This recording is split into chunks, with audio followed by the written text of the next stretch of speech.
Hyderabad metro L&T నుంచి స్వాధీనానికి మంత్రివర్గం ఆమోదం తెలిపింది. మెట్రో రెండో దశ విస్తరణ పనులు వేగంగా చేపట్టాలని నిర్ణయించింది.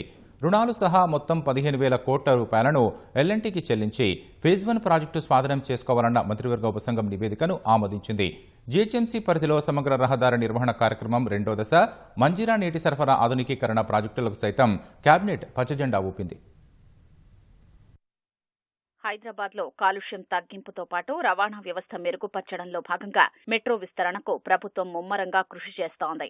ఇందులో భాగంగా 69 కిలోమీటర్లున్న ప్రస్తుత ఫేజ్ 1 ను ఎల్ఎన్టీ నుంచి స్వాధీనం చేసుకునేందుకు మంత్రివర్గం ఆమోద ముద్ర వేసింది. మెట్రో రైల్ స్వాధీనం సాధ్యాసాధ్యాలపై కేబినెట్ సబ్ కమిటీ ఇచ్చిన నివేదికపై సుదీర్ఘంగా చర్చించిన మంత్రివర్గం మెట్రో రెండో దశ విస్తరణ పనుల్ని వేగంగా చేపట్టాలని నిర్ణయించింది. ఫేజ్ 2 కోసం మెట్రో నెట్వర్క్ మొత్తం ఒకే సంస్థ చేతిలో ఉండాలని కేంద్రం షరతు విధించగా విస్తరణలో భాగస్వామ్యమయ్యేందుకు ఎల్ఎన్టీ విముఖత చూపింది. దీంతో మెట్రో ఫేజ్ 1 ను ఎల్ఎన్టీ నుంచి స్వాధీనం చేసుకోవాలని ప్రభుత్వం నిర్ణయించింది. రుణాలు సహా మొత్తం 15,000 కోట్లను ప్రభుత్వం ఎల్ఎన్టీకి చెల్లించాల్సి ఉంటుందని సబ్ కమిటీ నివేదికలో వెల్లడించింది.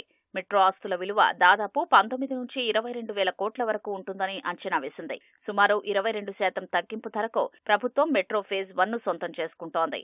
ఫేజ్ 2ఏలో భాగంగా 5 కొత్త కారిడార్లలో 76.4 కిలోమీటర్లు, ఫేజ్ 2బీలో 3 కారిడార్లలో 86.1 కిలోమీటర్ల మెట్రో విస్తరణ ప్రతిపాదనల్ని రాష్ట్ర ప్రభుత్వం ఇప్పటికే కేంద్రానికి పంపించింది. ఫేజ్ 1 లో మాకు వైబిలిటీ లేని కారణంగా ఫేజ్ 2, ఫేజ్ 3 ఎక్స్టెన్షన్ చేయలేము అని వాళ్ళు కరాఖండిగా చెప్పడం జరిగింది. పరిపరి విధాలు ఆలోచించి అనేక పర్యాయాలు చర్చించిన తర్వాత కేబినెట్ లో ఫేజ్ 1 ని ఎల్ఎన్టీ నుంచి టేక్ ఓవర్ చేసే కార్యక్రమాన్ని పూర్తి చేయడం జరిగింది. దీన్ని ఏదైతే ఈ టేక్ ఓవర్ చేసే కార్యక్రమం మార్చి 1, 2026 లోపు టేక్ ఓవర్ చేయాలని కేబినెట్ ఆమోదించడం జరిగింది.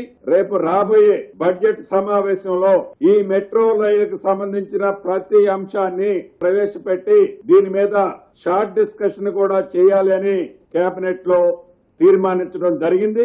ప్రధాన ప్రతిపక్షాలు వారి సూచనలు సలహాలు కూడా తప్పకుండా ఈ రాష్ట్ర ప్రభుత్వం తీసుకోవాలని కూడా రాష్ట్ర కేబినెట్ నిర్ణయం తీసుకోవడం జరిగింది.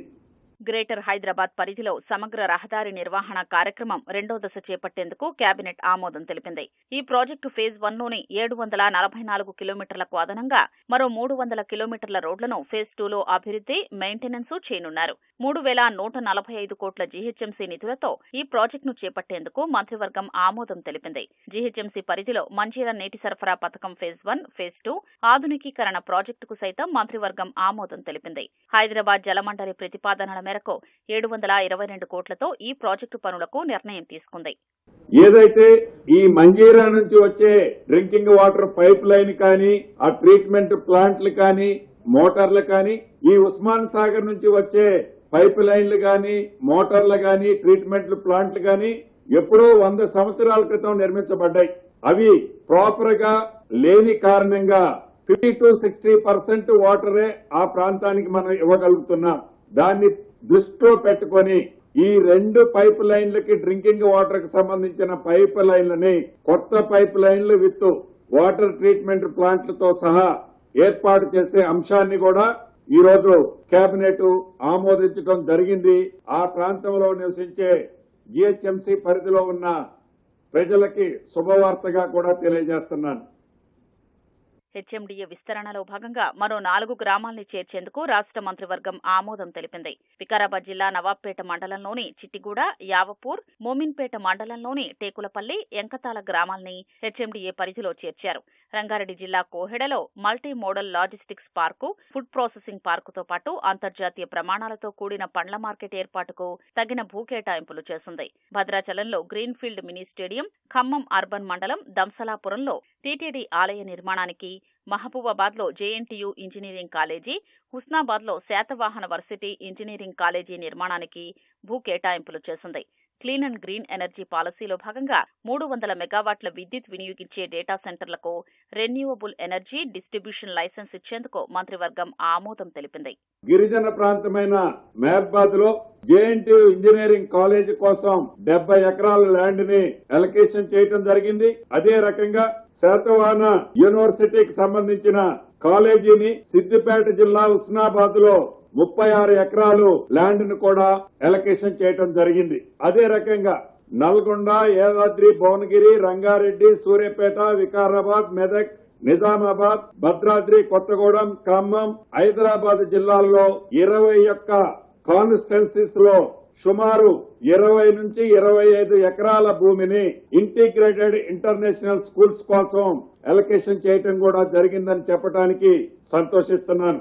అదే రకంగా ఎప్పటి నుంచో లాంగ్ పెండింగ్ ఉన్న ఈ కరీంనగర్ ప్రాంత వాసులు పోయే ప్రాంతానికి డిఫెన్స్ ల్యాండ్ 42 ఎకరాలకు గాను దాని వాల్యుయేషన్ కంపేర్ చేస్తూ డిఫెన్స్ కి 153 ఎకరాలు కూడా అలాట్ చేసి ఆ 42 ఎకరాలని రాష్ట్ర ప్రభుత్వం జీహెచ్ఎంసీ వారు హ్యాండ్ ఓవర్ చేసుకునే అంశాన్ని కూడా కేబినెట్ ఈ రోజు ఆమోదించడం జరిగింది.